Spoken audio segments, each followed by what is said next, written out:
Très heureux de vous retrouver, Madame, Messieurs, bienvenue dans ce téléjournal dont voici les principales articulations. Lisanga Bonganga, de retour à l'opposition. L'ancien ministre du gouvernement Tchibala affirme que c'est Martin Fayulu qui a gagné à l'élection présidentielle de 2018. Vous suivrez dans ce journal les réactions de politiques mais également de la population. L'honorable Maïk Moukebaïnkoso, enfin à la disposition de la justice. L'élu Delingwala est convoqué au parquet général près la cour d'appel de Kinshasa. Encore des graves révélations sur le directeur de cabinet de Félix-Antoine Tshisekedi. Après l'affaire 15 millions de dollars américains, Vital Kamerhe aurait demandé l'exonération des 180 containers de matériaux de construction au gouvernorat du Congo central. Enfin, ce journal a un invité, Moïse Monidela. Il est président de CONADE et au cadre de l'AMOCA. Merci de nous avoir choisis pour vous informer. Et c'est parti pour 30 minutes d'information.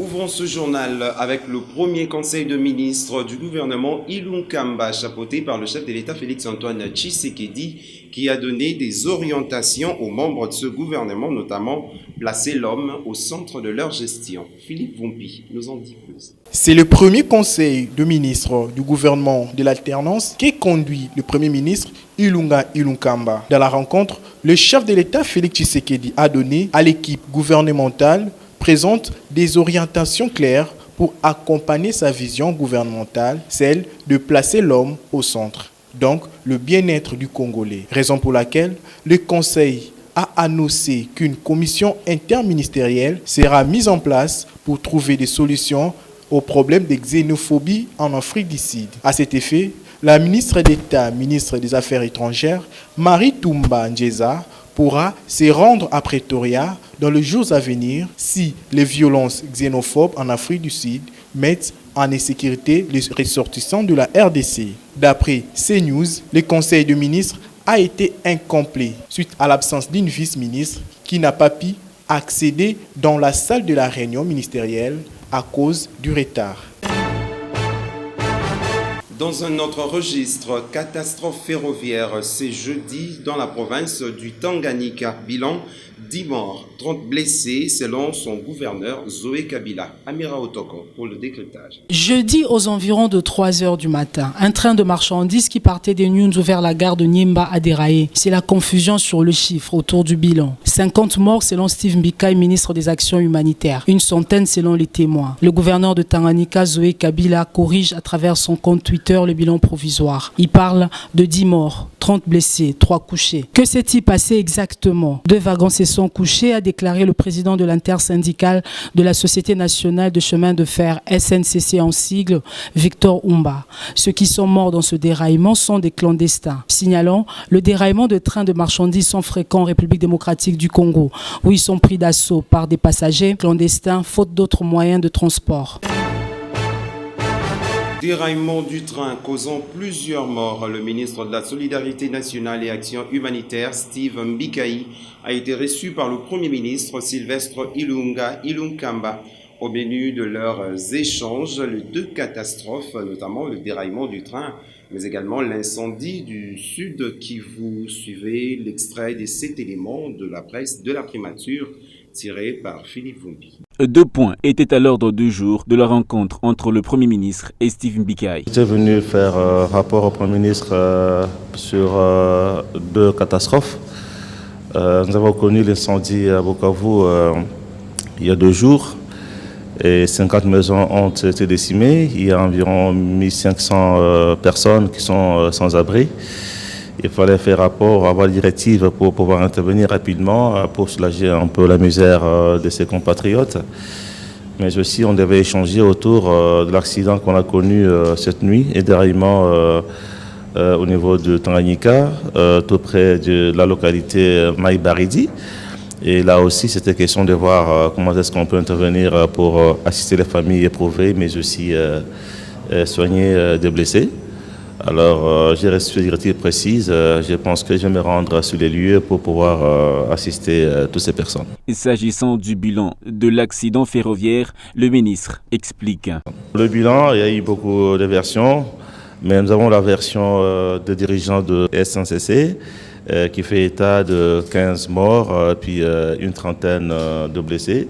Ce n'est pas 50 morts comme c'était dit le matin par diverses sources. Et concernant cet accident, le train venait de la ville de Kindu dans la province du Maniema. Il transportait des marchandises et se rendait à Kolwezi, à Kalemi, dans la province du Tanganyika. Martin Fayulu Madidi a remporté la présidentielle de décembre 2018. Lisanga Bonganga l'a martelé lors d'une déclaration politique en rapport avec son retour dans l'opposition. Suivez. Je viens de terminer mon mandat comme membre du gouvernement mis en place ici de l'accord de la Saint-Sylvestre. Bon nombre d'entre vous étaient opposés à l'option de participation à ce gouvernement. C'est leur droit le plus légitime. Je tiens à rappeler que la mission essentielle et fondamentale du gouvernement auquel j'ai pris part était l'organisation des élections. Ces élections ont eu lieu et ont consacré, comme tout le monde le sait, la victoire au présidentiel de l'honorable Martin Fayulu Madidi.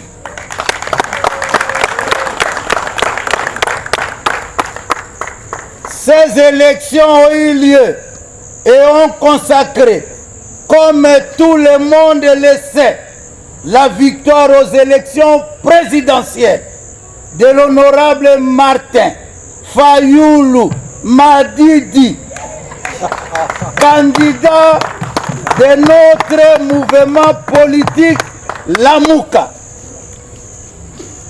Quant à moi, nonobstant ma participation au gouvernement, j'ai tenu à rester fidèle à notre idéal politique.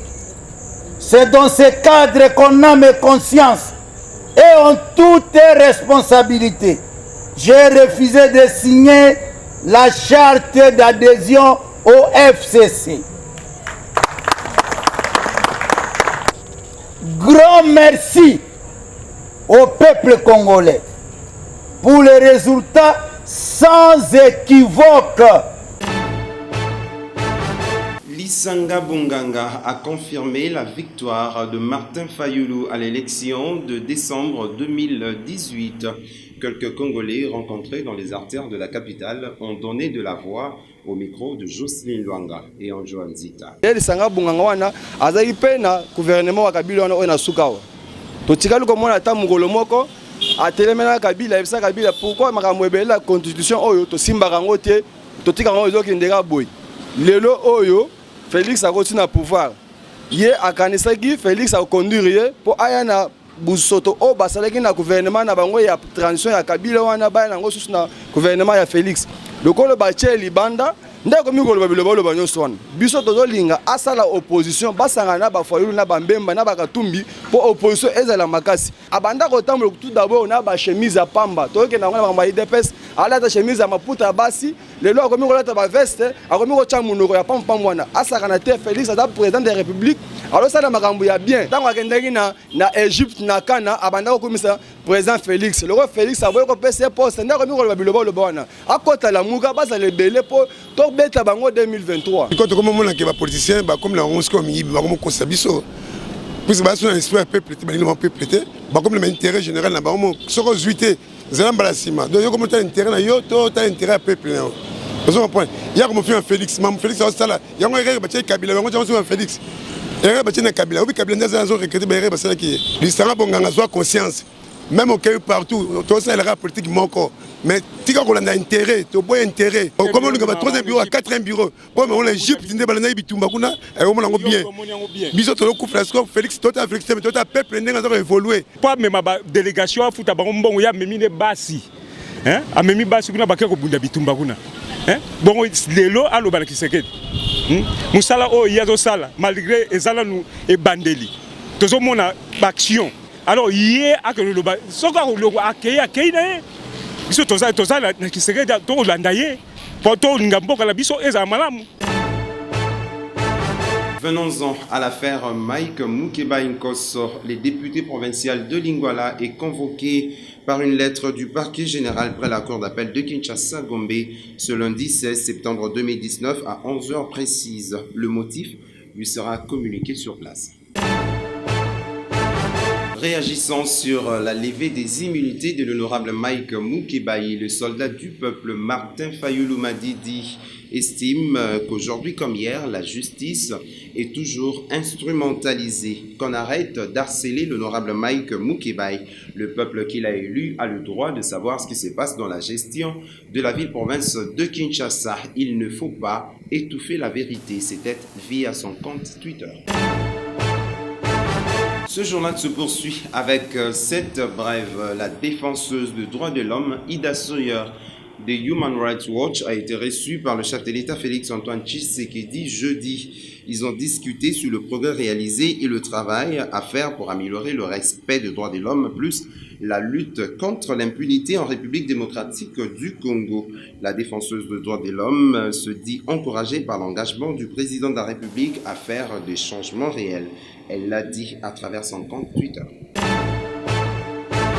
Changeons de chapitre à présent. Scandale sexuel au Congo central. Le procureur général près la Cour de cassation par un réquisitoire adressé à l'Assemblée provinciale demande l'autorisation des poursuites contre Atou Matubwana, gouverneur de la dite province, qualifié de commanditaire de l'action déshonorante du vice-gouverneur Justin Luemba.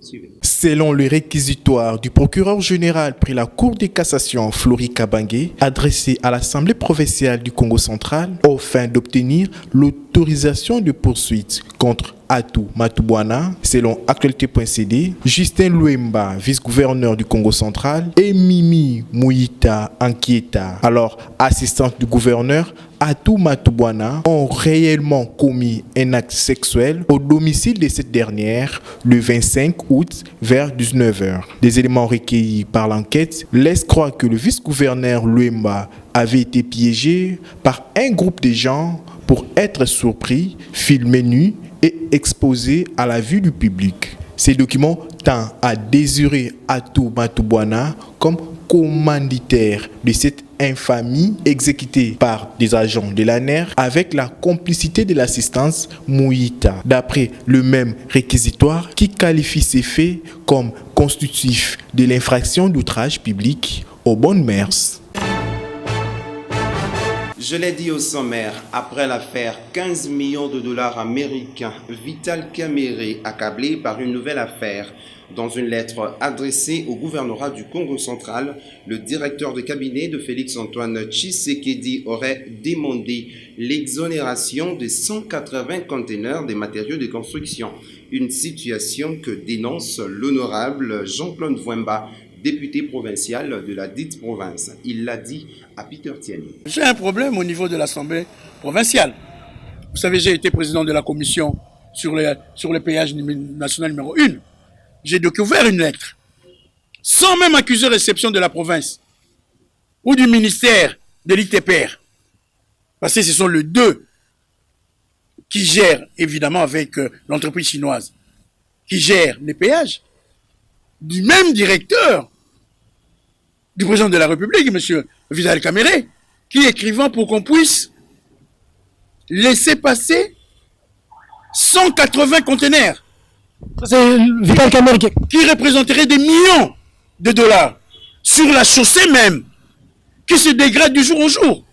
On n'a pas compris, c'est passé très vite. Le directeur de cabinet du président de la République a adressé une lettre disant quoi? À l'entreprise chinoise de laisser passer 180 tonnes. Tonnes de quoi? 180 conteneurs de quoi? De matériaux pour la construction de 300 maisons du chef de l'État. On se pose des questions. 1. Les sociétés qui ont pu obtenir ce marché ne savaient pas qu'il y avait un péage. Comment la province du Congo central peut-elle se priver de ce tobol parce que le directeur du cabinet chef de l'État écrit à M. Simon, le patron de la société chinoise. Quelle société chinoise? Grec, je crois, c'est lui qui se trouve, qui qui s'occupe des péages avec la province et le ministère de l'ITPR. Du coup, un manque à gagner pour la province. Donc, vous voyez, la reprise de l'Assemblée provinciale ne sera pas simplement pour le gouverneur à tout, parce que Jean-Claude Wemba travaille. Jean-Claude Wemba découvre des choses qui ne sont pas acceptables. Des sociétés qui prennent des contrats, des millions de dollars, sans appel d'offres, et qui le donnent aux sous-traitants, et les sous-traitants zappent le péage parce que c'est un contrat du chef de l'État. Est-ce que dans ce contrat-là, ces gens-là n'ont pas prévu qu'il y avait des sociétés de péage? Au Katanga, ce genre de choses peut se passer? Jean-Claude Wemba s'inscrit en faux. Dès la reprise, nous allons interjeter auprès des instances judiciaires pour que nous puissions savoir qui sont ces sociétés de sous-traitance et qui sont ces gens qui étaient derrière eux par rapport à ces 180 conteneurs qui représentent des millions de dollars. Vous allez rencontrer le directeur de cabinet sur votre schéma. Ça ne serait pas la première fois. Parlons société dans ce journal. Grogne sociale à l'hôpital HJ Hospital de Limete. Le Congolais qui reste en boudé le travail le jeudi 12 septembre afin de protester contre le traitement discriminatoire entre les employés indiens et congolais. Justin Magnongo nous en dit plus. Ils sont tous congolais, médecins, infirmiers ainsi que d'autres membres du personnel de HJ Hospital. Tous très remontés envers leurs employeurs indiens. La pomme de discorde, les salaires ainsi que d'autres traitements qui se trouvent être inégaux selon qu'on est congolais ou indien. En effet, pour le même travail ainsi que le même grade, l'employé indien perçoit 10 fois plus que les montants réservés aux Congolais. Il s'exprime. eza hôpital ya baindien baza associé soi-disant na Joseph. Papa totravaillaka 9 heures du temps compris le dimanche mais bapesa ba heure supplémentaire de tosalaka na baservice tosalaka indien bakutaka indien 7 congolais indien moko aya na salaire ya 7 congolais. Revendication na biso ezali boye depuis peu de temps to remarquer qu'il y a injustice moko eza kosalama entre biso ba congolais na ba indien yona ya liboso ya mibale na moi oyo bakutai kofuta biso mwa moko de mai awa bakata biso mbongo ya 4 jours sans aucune raison et toyeba pe mutu ya kotuna yango te ya misato tozali koréclamer ba réajuster temps de travail. Tu travailles à 9 heures du temps par jour et non 8 heures du temps. 8 heures du temps, oh, c'est la loi congolaise et ça, la mabongo, tu travailles à 9 heures du temps. Et tant que tu comme on attend, il y a un jour supplémentaire, il y a une heure supplémentaire au Salaka, en dehors des heures de service, au heure où tu as 4 yango. Raison est à la kate. Soins médicaux, oyo, awa biso, ba congolais, na eloko ya munene ya kitoko boy. Tozali biso tozozo soin awa te moko ya batu moko azui atindi biso tokende kozwa soin epai mosusu eke baexpatrie bango nde bazwaka soin awa. Le nouveau gouvernement Ilukamba est ici mis à l'épreuve afin de matérialiser une promesse électorale de Félix Tshisekedi, à savoir la mise en place d'un état de droit en RDC. Place à présent à l'invité du vrai journal. Suivez. Président Moïse Monidela, bonjour. Bonjour. Vous êtes l'invité du vrai journal. L'actualité, c'est l'affaire 15 millions de dollars américains sur les bancs des accusés. Vital Kamerhe, directeur de cabinet du chef de l'État Félix-Antoine Tshisekedi. Depuis son accession au pouvoir, il ne cesse de se déclarer en guerre contre la corruption et l'impunité. Chapelet des bonnes intentions? Peut-être la poudre de Palapampa, peut-être de la poudre aux yeux du peuple, mais je dois être très réservé parce que je ne peux pas me permettre de dire des choses que je ne maîtrise pas. Ce n'est ni bien pour moi, ni pour les téléspectateurs qui vont nous suivre. Mais c'est vrai que cette affaire-là est en train de défrayer la chronique. Il y a quelque chose. Alors, nous demandons à ce qu'on puisse élucider cela. Et les personnes qualifiées à le faire, c'est la justice. Dans un état de droit, c'est la justice qui qualifie l'infraction et c'est la justice qui répare ou qui blanchit ou qui accable. C'est à la justice de le faire, d'éclairer. Parce que 15 millions de dollars, quand même, c'est pas 1 million. Hein. Je pense qu'avec 15 millions, on peut financer des écoles, on peut financer beaucoup de choses. Beaucoup de choses. Donc, c'est pour ça que nous aimerions, je ne suis pas la seule personne, nous aimerions bien être élucidés, éclairés. Est-ce que c'est des ragots? Est-ce que c'est des racontards? Est-ce que c'est des colportages? Est-ce que c'est la radio-trottoir? Non. Il faut qu'on arrête ça. Mais parce que dans d'autres pays, une affaire comme ça peut éclabousser même un gouvernement. Si le président, son directeur de cabinet vont nous suivre et qu'ils essayent de laisser à la justice de faire son travail.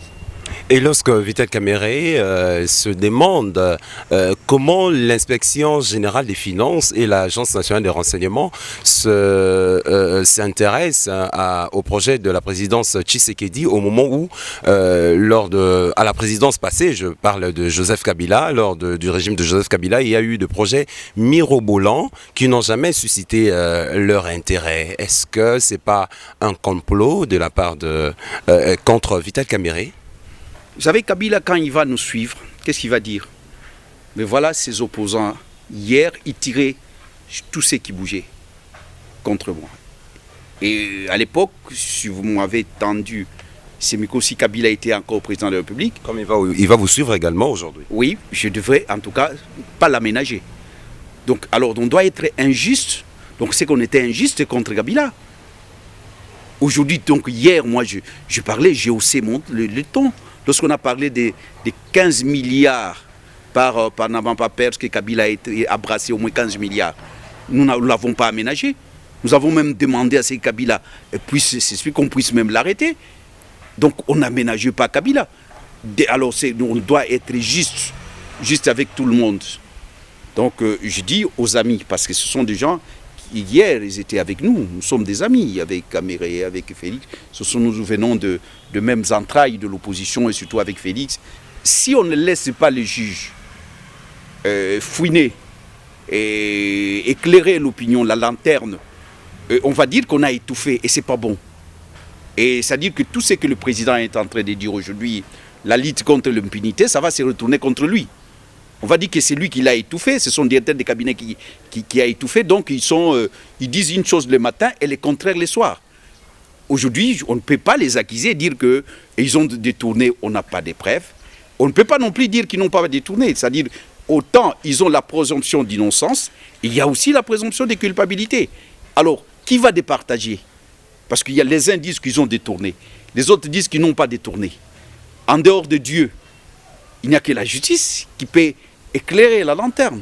Pensez-vous que Félix Antoine Tshisekedi sera complaisant face à son partenaire avec qui ils ont formé le ticket gagnant pour l'élection, à l'élection présidentielle de 2018? Je sais qu'ils sont liés par les sorts. Ils sont tellement liés, le deal est tellement fort, je ne vois pas que ça va ébranler leur deal. Non, ils sont liés par les sorts. Parce qu'aujourd'hui, c'est que les gens oublient, lorsqu'on parle de Kamerhe, on parle de Félix. Hein. On ne peut pas parler de Kamerhe sans parler de Félix. Et même des Kabila, ils sont liés. Malheureusement, c'est comme ça parce que c'est eux-mêmes qui ont dit qu'ils ont signé un accord pour gouverner. Ils sont liés. Accord de gouvernement, quel accord? Accord de Kingakati? Je ne sais pas que vous l'appelez comme vous l'appelez, mais en tout cas, il y a un accord. Et ils l'ont dit qu'ils ont signé un accord. Souvenez-vous qu'il y a un directeur de cabinet aussi, de Kabila, qui a été épinglé pour je sais pas, 30 millions de l'argent de la SNEL. Les gens n'ont pas eu leur langue dans la poche. C'était M. Bouchab. Nous avons stigmatisé cela. Nous avons demandé que la justice puisse donner l'éclairage nécessaire. Et il avait même démissionné. Pourquoi 2 poids 2 mesures? Aujourd'hui, ils regardent des gens qui étaient avec nous, qui ont détourné l'argent des professeurs, des enseignants, des médecins, des fonctionnaires. Où sont-ils? Regarde bien, les gens ne tirent pas les leçons qui s'imposent. Les autres ils ont acheté des maisons et tout ça, mais après ils ont vendu des maisons. Il y a d'autres qui sont morts misérables. Les biens mal acquis ne profitent jamais. Hier, nous étions avec eux, nos amis qui sont aujourd'hui au pouvoir, ont stigmatisé la façon de faire des Kabila. Avec eux. Mais aujourd'hui, quand je observe de près, j'ai peur de dire que d'ici là, on va dire que Kabila Félix, c'est blanc, bonnet, bonnet blanc. Moïse Monidela, on va chuter vers cette dernière question, cette actualité qui défraie également la chronique, la levée des immunités du député provincial Mike Mukeba Nkosso. Vous avez un commentaire? Déjà, je compatis, parce que ce n'est pas une bonne chose d'enlever l'immunité d'une personne. Déjà, pour ceux qui ne savent pas, Mike Mukeba, c'est un ami. Et je l'ai rencontré alors que j'étais encore trop jeune. Mon combat et moi, c'était son combat. Le combat pour la démocratie. Lui est avec son stylo. Moi, en tant que politique. Lui, en tant que journaliste. Moi, en tant que politique. Donc, on s'est croisés. Nos chemins se sont croisés. Donc, je ne peux que déplorer cela. Et la question que je me pose, pourquoi la levée de l'immunité parlementaire? On a commencé par le suspendre, avec privation des émoluments. Et maintenant, c'est la levée de l'immunité parlementaire. Qu'est-ce qu'il a fait? Pourquoi cette précipitation? Est-ce qu'il est le seul? Pourquoi seulement Mike Mukeba? C'est la question que je me pose. Mais moi, je suis si il n'est pas au-dessus de la loi. Hein. Ce n'est pas parce qu'il est député qu'il est au-dessus de la loi. Mais je me pose la question parce que je ne connais pas ce qu'il a fait. On dit qu'il y avait de plaintes, tout ça, bon, qu'il faut qu'on lève l'immunité. Mais s'il a tué, il a volé, il a violé, il doit, s'il a, je ne sais pas. Mais quand même, laisse-moi me poser la question. Pourquoi, je ne vais pas parler de l'acharnement, mais cette précipitation, et si c'est pour une bonne cause, c'est-à-dire c'est pour la justice, c'est pour les droits, c'est pour... Mais si c'est pour...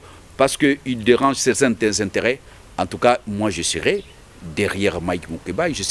Ça peut être Mike Mukeba, ça peut être vous, ça peut être hier, ça peut être Salomon Escadela. Ça peut être Salomon.